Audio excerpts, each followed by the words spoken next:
Sawadika, thank you very much for joining the morning edition of NBT World Brief with me, Chanita Sidagate Crethorn.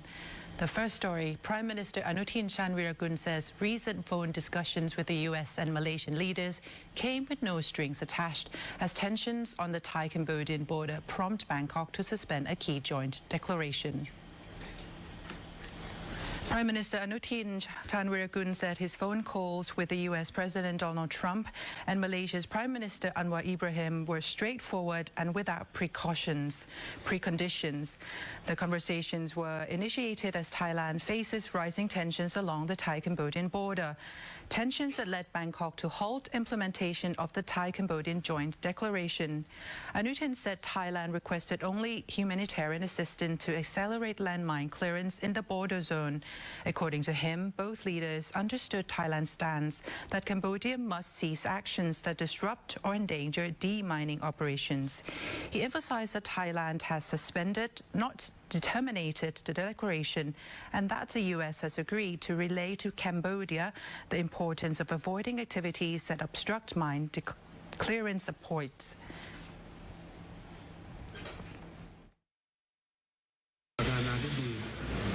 เป็นคนตรงไปตรงมานะครับแล้วก็พูดกับผมก็พูดเป็นโอเพ่นไม่มีอะไรแอบแฝงไม่ได้เป็นการต่อรองใดๆทั้งสิ้นอย่างที่ท่านได้พูดเนี่ยกับผมก็คือท่านกังวลในเรื่องของการเก็บกู้ทุ่นระเบิดคือท่านเป็นกังวลว่าถ้าเนื่องจากไทยบอกว่าถ้ากัมพูชาละเมิดปฏิญญาเนี่ยไทยก็จะระงับการดำเนินการตามปฏิญญาคำว่าระงับไม่ใช่หยุดนะไม่ใช่ยกเลิกนะครับแต่คำว่าระงับนี่เราก็ยังคงเก็บกู้ทุ่นระเบิดต่อไปแต่เก็บกู้ในการตัดสินใจของเรานะครับใช้คำว่า humanitarian demining หมายว่าก็คือเก็บกู้ทุ่นระเบิดในด้านความมนุษยธรรมซึ่งก็ตรงกับสิ่งที่ประธานาธิบดีทรัมป์เขาต้องการเพราะฉะนั้นตรงนี้ก็เคลียร์เขาก็แฮปปี้เลยว่ายังจะทำอยู่ใช่ไหมเขาทำอยู่โอเคเลยเดี๋ยวเขาจะไปพูดกับกัมพูชาว่าในจุดนี้เนี่ยต้องอย่าให้มีการขัดขวางนะครับให้เร่งทำงานกู้ทุ่นระเบิดให้มากให้เร็วที่สุดResponding to the questions about whether trade issues, including U.S. tariffs, were tied to the phone calls, Anutin said they were not. The Commerce Ministry has already paused trade negotiations before his phone calls. Thailand still hopes U.S. tariffs, currently at 19%, can be reduced in future discussions, but Anutin said all negotiations must be based on mutual benefit. On whether Cambodia has apologized after the suspension, Anutin said Phnom Penh has expressed regret, but not issued a formal apology. Diplomatic engagement will continue, he added, but full cooperation depends on Cambodia ending these actions that threaten Thailand's security. Following the Supreme Court's ruling ordering former Prime Minister Thaksin Shinawatra to pay 17.6 billion baht in the SHIN CORP tax case, the Finance Ministry has reaffirmed that it is acting fully within the law. Deputy Prime Minister and Finance Minister Ek Nitithan Prapat reaffirmed that the Supreme Court's decision must be honoured. The Revenue Department has been tasked with implementing the ruling without delay under its established procedural framework. The Finance Ministry insists that the case demonstrates adherence to the rule of law and reflects its commitment to fairness and accountability. พิพากษาตอนนี้ได้มอบให้พวกสรรพากรได้ไปพิจารณาในรายละเอียดนะครับก็คงต้องดำเนินการตามขั้นตอนต่อไปก็คิดว่า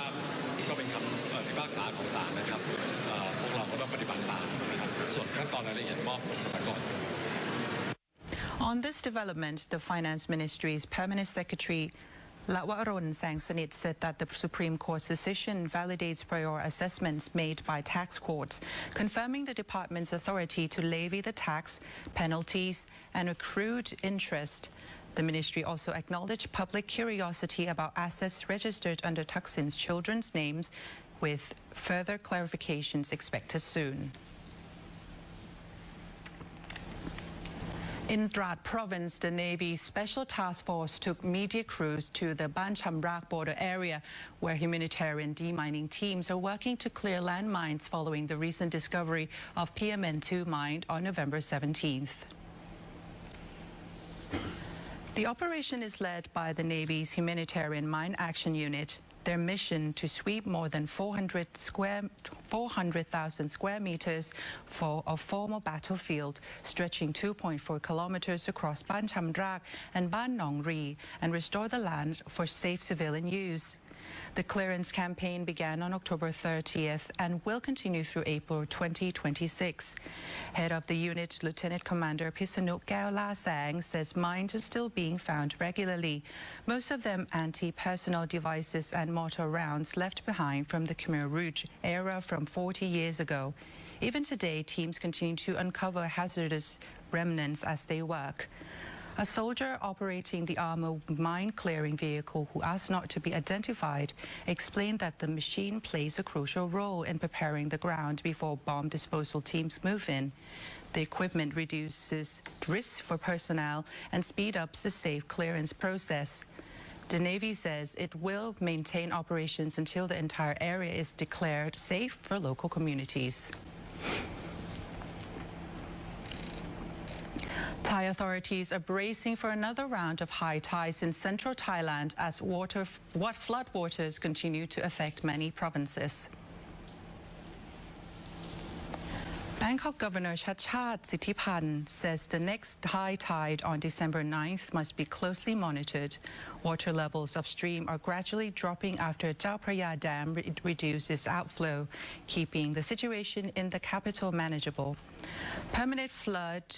barriers along the Chao Phraya River are now over 80% complete. Additional construction is planned next year in the dense residential area of Yanawa, while negotiations continue with private landowners to extend flood prevention.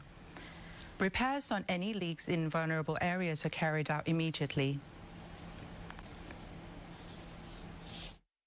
น้ำดีขึ้นนะตอนนี้ก็คือว่าน้ำทะเลก็ไม่ได้หนุนละน้ำทะเลจะหนุนหนักอีกทีนึงก็ประมาณช่วง9 ธันวาคมน้ำเหนือเนี่ยเข้าใจว่าเริ่มปล่อยลดลงแล้วเมื่อวานได้เป็น 2,810 ลูกบาศก์เมตรต่อวินาทีสถานการณ์ของกรุงเทพมหานครก็คิดว่าไม่ได้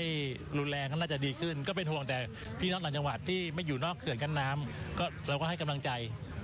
ทางพี่น้องของกรุงเทพมหานครเชื่อว่าสถานการณ์ดีขึ้นครับ In Singapore province, flooding remains critical after a dike along the Chao Phraya collapsed on November 10th, inundating over 1,000 homes. Local authorities have cut 2 drainage channels to release water back into the river, and officials are using boats to remove debris and assist residents. Meanwhile, in Nakhon Sawan, floodwaters are still high in several villages in Bang Khien district. Farmers have stored tractors and equipment on higher ground, fearing this year's secondary rice crop may be delayed or lost. Persistent flooding in these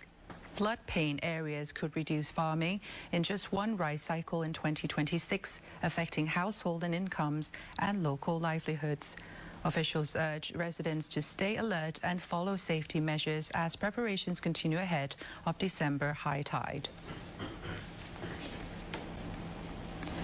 In Chiang Mai, the mulberry trees planted by Her Majesty Queen Sirikit, the Queen Mother, continue to nurture highland families, sustaining their livelihoods and preserving their weaving traditions. The mulberry tree on the C. Sakit 33 variety planted by Her Majesty Queen Sirikit, the Queen Mother, back in January 2000, now stands tall in the Royal Demonstration Farm at Ban Khun Tat in Chiang Mai, Jom Tik Thong district. The surrounding plantation spans over 1.6 hectares and produces fresh mulberry leaves used for silkworm rearing, a key source of income for local families. Villagers said they still remember vividly the moment the Queen Mother introduced the mulberry project to support highland communities. One resident recalls how proud he felt receiving the very first saplings, saying the trees have since become a foundation of new livelihoods.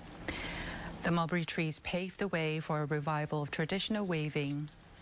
Hand-woven textiles produced by the women's weaving group in Ban Khun Tet are crafted from skills passed down through generations, skills the Queen Mother hoped would never disappear.